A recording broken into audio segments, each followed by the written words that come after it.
the honourable gentleman. Give me this. I will not tolerate such behaviour. If you want to go out now, but if you stand again, I will order you out. Make your mind up. Either shut up and get out.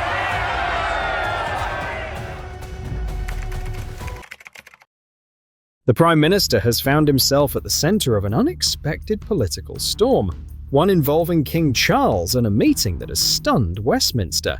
According to reports, a private discussion recently took place inside Windsor Castle between the King and several figures linked to Reform UK, including Nigel Farage.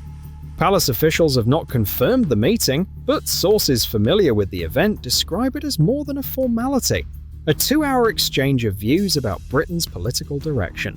Observers say that, if accurate, such a conversation would be highly unusual. By long-standing convention, the monarch remains strictly neutral and avoids any appearance of political involvement.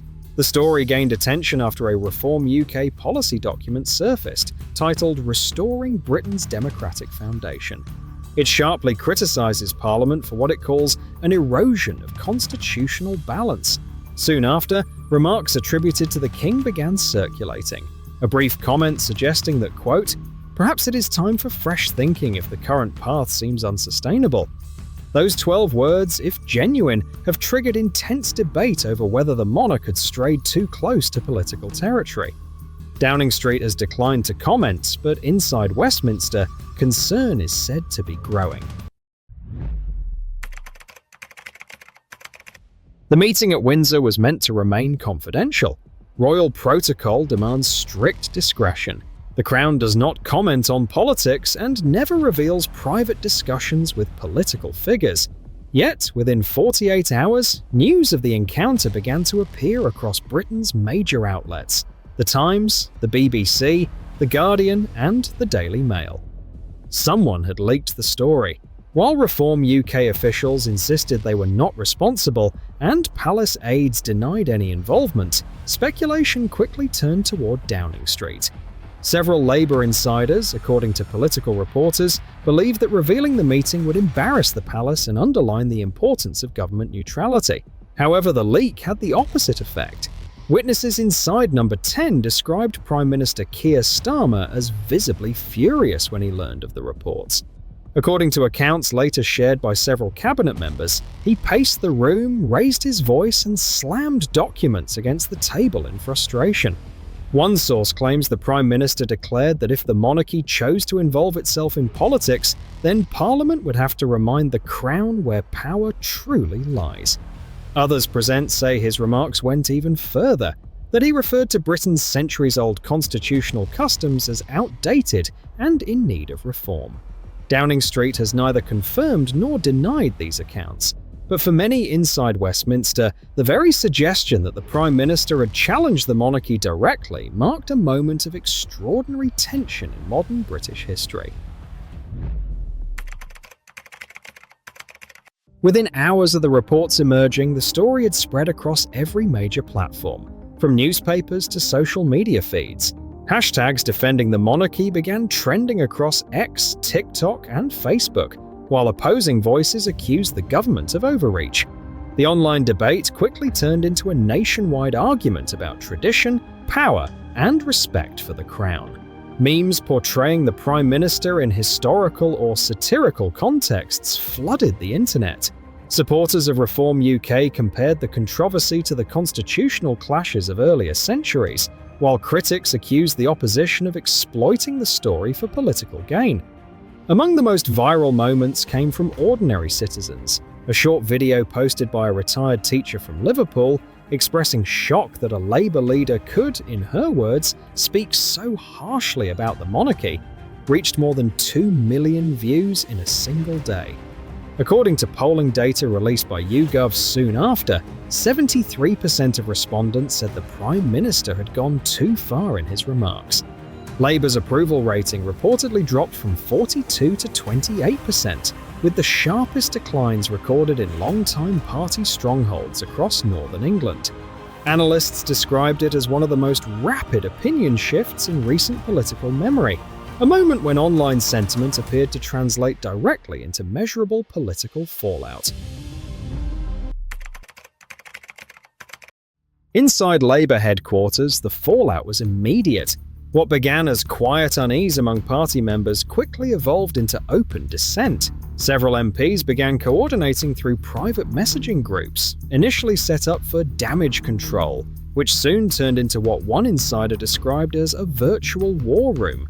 The question was no longer if the Prime Minister could survive the backlash, but when his own cabinet might turn against him. Transport Secretary Louise Hay was reportedly the first to act. According to sources close to her office, a heated exchange took place between Hay and the Prime Minister.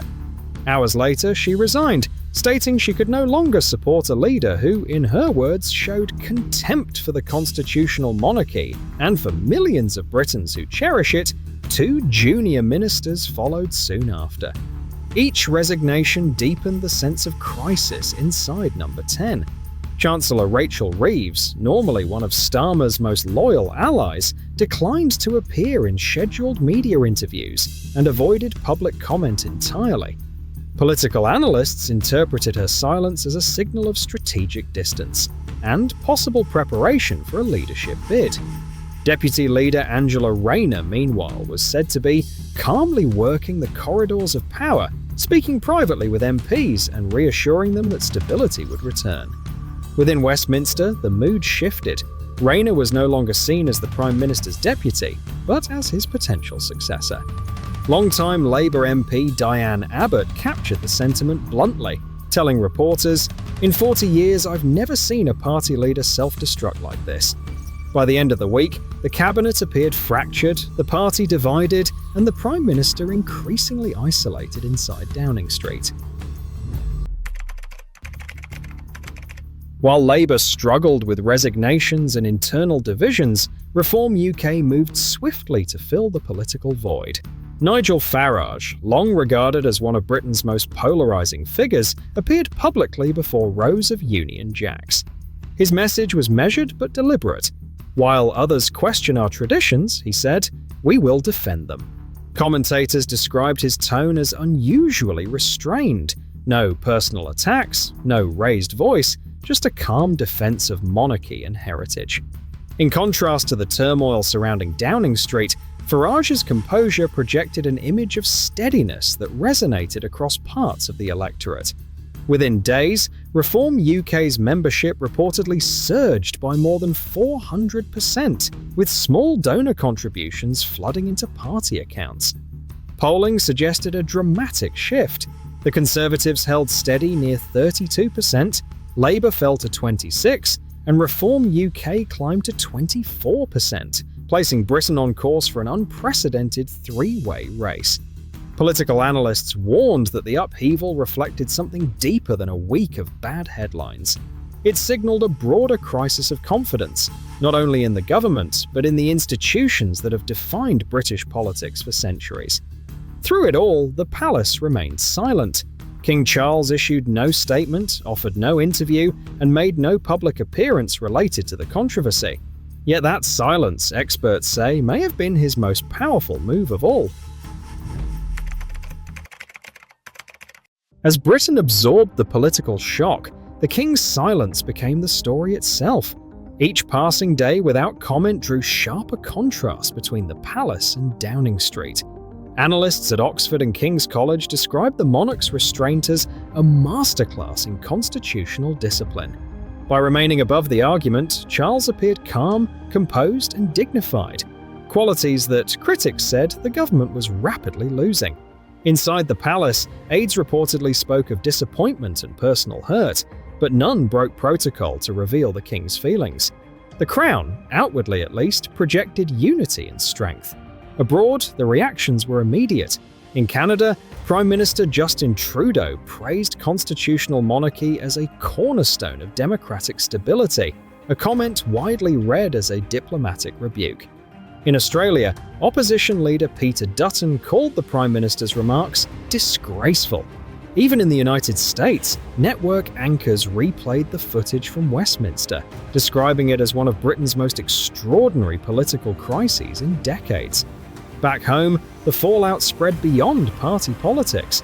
Demonstrations filled the streets outside Parliament. some demanding the Prime Minister's resignation, others calling for the abolition of the monarchy altogether.